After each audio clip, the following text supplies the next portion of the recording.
Bem-vindos a mais um vídeo do canal Conhecimentos da Humanidade. Você já ouviu falar de xamanismo, mas você conhece o Caminho Vermelho? E para isso nós não estamos sozinhos.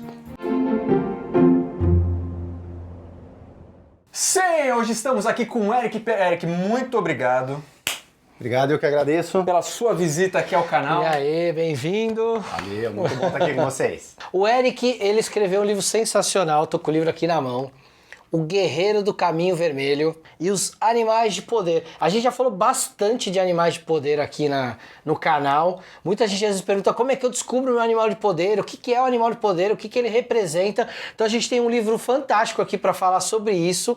E hoje a gente trouxe o Eric para conversar sobre o xamanismo e sobre esse caminho vermelho. Vamos lá. Eric, conta um pouco pra gente, cara, como você é engenheiro, né? Virou escritor e caiu nesse mundo do xamanismo. Como é que isso aconteceu? Isso tudo começa com a questão do meu propósito de vida, né? Missão de alma, como eu prefiro chamar, né? Vocês sabem, eu tenho um canal chamado Missão de Alma, que a ideia é levar esse assunto aí para as pessoas. E isso tudo começa quando eu descobri qual era a minha missão de alma. Resumindo para vocês, essa missão é fazer com que as pessoas entendam a importância delas descobrirem as suas missões e que eles possam vivenciar isso no dia a dia. Quando você tá no seu caminho, você descobriu o seu propósito e você tá seguindo e fazendo aquilo acontecer, o universo vai te dando os elementos. E eu cheguei no xamanismo, mas a ideia é estudar a sabedoria ancestral, né? Então foi assim que começou. E aí eu fui reunindo aí os elementos que eu tinha e que culminaram com a escrita do livro. A minha ideia foi pegar esse assunto, trazer o xamanismo e aí a gente reúne isso dentro de uma fantasia, de uma ficção com fantasia, que aí dá pra você trabalhar muito bem essas questões de uma forma bem tranquila. E fica uma forma alegórica também, né? Gostosa de você transmitir o conhecimento. Essa era a ideia, né? Todo entretenimento que a gente tem, seja por livro, seja por cinema, a gente tem sempre a fantasia envolvida. Então ele não é um livro técnico. Você amarra a parte técnica dentro de toda a narrativa, de toda a construção, você coloca ali os elementos que você acredita dentro do Caminho Vermelho. Perfeito, é isso mesmo, é. Mas quando você foi a primeira vez que você viu, teu primeiro contato com o xamanismo foi um grupo de estudo, o que foi que te chamou a atenção, te despertou, você falou, putz, é isso aqui que eu quero fazer agora? Para mim, o que foi a grande pegada foi, eu consigo tratar de assuntos abstratos, de assuntos complexos e que tocam a alma, mas de um jeito simples, né? Até hoje, você vê os nativos, essa simplicidade faz com que eles consigam captar aquilo que é o mais importante, eles consigam chegar na essência. Exatamente. Eu acho que isso é muito legal do xamanismo, isso que você falou é muito importante. As pessoas têm uma visão preconceituosa, que índio ele é atrasado culturalmente. Eu conheci um pajé uma vez, ele falou, eu fiquei 19 anos me preparando para ser pajé. Em períodos que eu fiquei de 6 meses a 1 ano trancado dentro de uma oca e eu não saía de lá, fazendo tudo que eu tinha que fazer lá dentro. Então é uma preparação extremamente densa, que muita gente que hoje se diz médico de alma não consegue, não tem um décimo do que esses caras têm, né? É verdade. É uma preparação intensa e que exige maturidade e responsabilidade, né? Você mexe com a vida das pessoas, você mexe com aspectos ali, né? Você como psicólogo, né? Algo muito parecido com isso, você tem que saber fazer. E a gente gosta de chamar, né, em vez de usar o termo xamã, tem muita gente que não, comecei a estudar xamanismo, eu vou virar um xamã, né? Nosso instrutor lá, ele coloca a seguinte questão, né, que ele ouviu lá de um nativo dizer que assim, não, xamã só tem um, né, e apontando para cima, né, pro grande espírito, como eles se referem a Deus. Ele é xamã. Nós somos curadores, né, então o nosso papel é de curador, né, então até pra gente quebrar um pouco a questão do ego, né, então a gente se coloca numa posição de que nós fomos empoderados, nós temos elementos para que a gente possa ajudar, mas a gente tem que entender que a gente está numa fase de evolução. A gente tem um vídeo no canal que a gente fala sobre história da magia. Primeiro, a gente fala que tem alguns achados arqueológicos que datam, que seriam o início do xamanismo lá por volta de 46 mil anos antes de Cristo. Como é que você enxerga isso? Como é que você entende esse xamanismo, se ele realmente se espalha, se ele é essa base e o que ele colabora com o que a gente tem hoje de espalhado pelas outras tradições? O que é mais, não vou dizer aceito, mas por enquanto mais entendido como algo mais correto é a questão de ter nascido na Sibéria. Então fala-se aí mais de 30, 36 mil anos atrás do início do xamanismo. Quer dizer, eles não tinham esses recursos todos que nós temos e eles tinham que interagir com a natureza, né? Então o conhecer a natureza era algo necessário para que eles sobrevivessem. Fundamental, né? Fundamental. Eles também tinham uma outra forma de se conectar. Então essa conexão com o sagrado, né? A questão da mitologia é muito isso, né? Então, como é que a gente busca uma explicação racional para aquilo que a gente não entende, né? O que é um trovão, o que é a chuva? Então, isso tudo começa dessa maneira e eles vêm evoluindo aí essa questão da tradição, evoluindo as medicinas, né? Então, existem muitas questões que a gente usa ainda hoje e que a gente não tem noção que isso começou lá atrás, né? Existe uma bagagem, existe todo um caminho já trilhado e que a gente deixou para trás. Então, realmente, quando a gente vai ver hoje tudo que a gente tem hoje do ponto de vista de ocultismo, de religião, algum elemento ou muitos elementos eles vêm aí dessa tradição e que é importante dizer que xamanismo não é religião. Né? Tem muita gente que confunde, então onde você frequenta, que religião é essa, quem é que é o sacerdote? Mas o mais legal é essa conexão, né? Essa conexão com o sagrado. Né? Então, quem estuda o xamanismo, quem pratica, principalmente o pratica, né? Porque só estudar é só um passo. Então a gente tem que conhecer e a gente tem que colocar isso em prática. Então assim, o caminho vermelho é o caminho do xamanismo, é o caminho de viver integrado a isso que a gente pode chamar de todo. Trazer para a nossa vida com relação àquilo que o universo nos proporciona para que a gente possa realmente evoluir. De uma forma bem resumida, esse é o caminho vermelho. E a gente encontra xamanismo, vamos dizer assim, em diversas culturas, né? No livro eu trato muito da questão do norte-americano, com foco no povo Lakota, né? A gente tem lá, todo mundo imagina, índio-americano é tudo igual, mas não é. São como as tribos nossas aqui no Brasil, então a gente tem diversos povos lá. Então, a tradição que a gente mais estuda nesse grupo é a tradição do povo Lakota. Mas tem ali, no livro, tem elementos aí que permeiam as outras culturas, mas também tem uma muito interessante que são os Kahunas, né?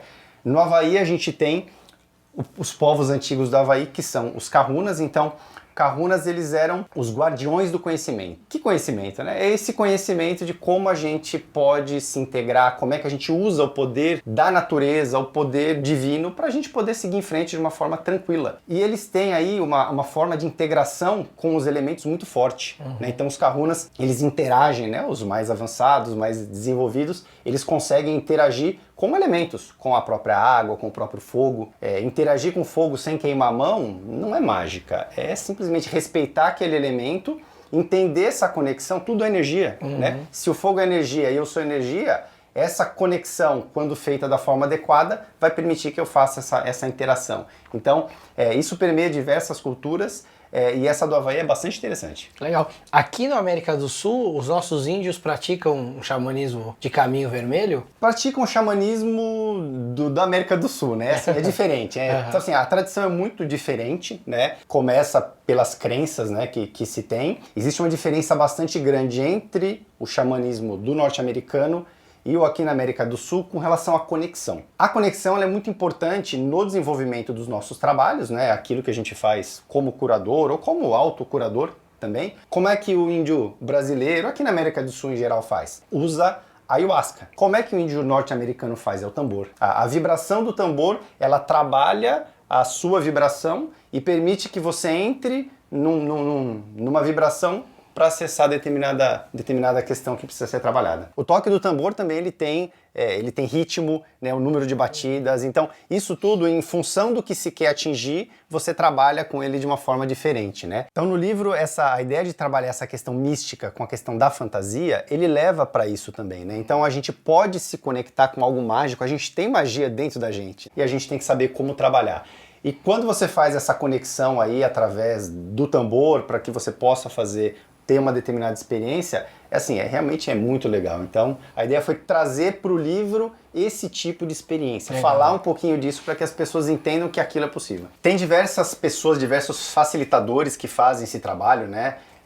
A pessoa que eu estudo é o Vitor Hugo França, é um cara assim que ele faz um trabalho muito legal, muito honrado, é um cara que estuda, ele se dedica, então ele tá fazendo aquilo porque gosta, tá na missão dele. É quem eu indico, né, quando as pessoas perguntam, não é só porque eu tô lá estudando com ele, mas eu indico porque a coisa é séria, é feito de uma forma séria, muito criteriosa, porque é o conceito assim, mexer com espiritualidade, mexer com essa energia toda, a gente tem que ter honra, né, então é um caminho. Quando eu escrevi o livro, esse foi uma outra forma de querer abordar a questão, né.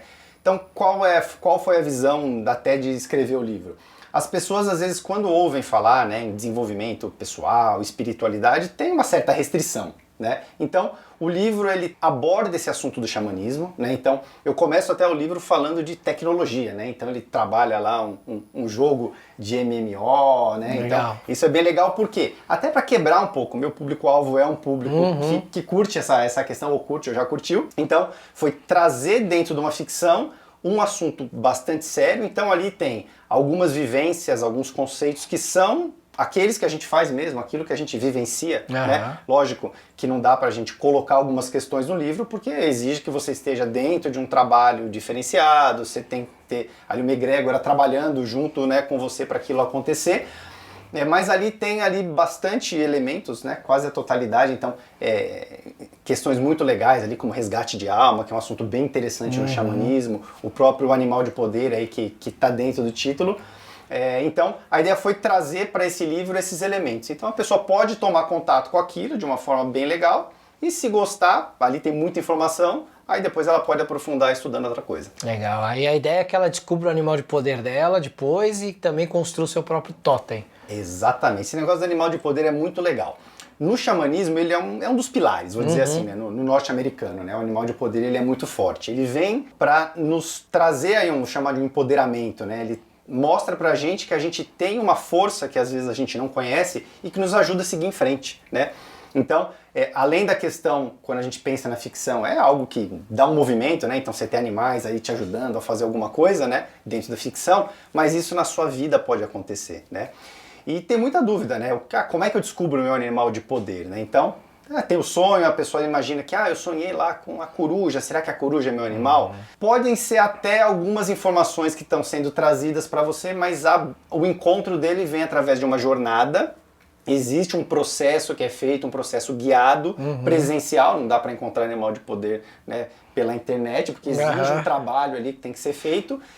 E aí você tem esse encontro, né? E quando você encontra, na verdade, não é que você vai capturar um animal, a energia de um animal e trazer para você, aquela energia está dentro de você, né? Então, encontrou essa energia, além do animal de poder, que é o totem, você tem aí os aliados, né? Então a gente tem mais 4 animais que trabalham aspectos da nossa vida que são muito próximos, e aí isso vai se expandindo, tá? É algo bastante complexo, mas que aos pouquinhos, no livro fala um pouquinho disso, Legal. E buscando aí na internet vocês acham bastante coisa. Beleza, então você quer conhecer um pouquinho mais sobre essa questão de animal de poder, sobre esses 4 animais aliados e sobre essa jornada do herói do Caminho Vermelho, do guerreiro do Caminho Vermelho.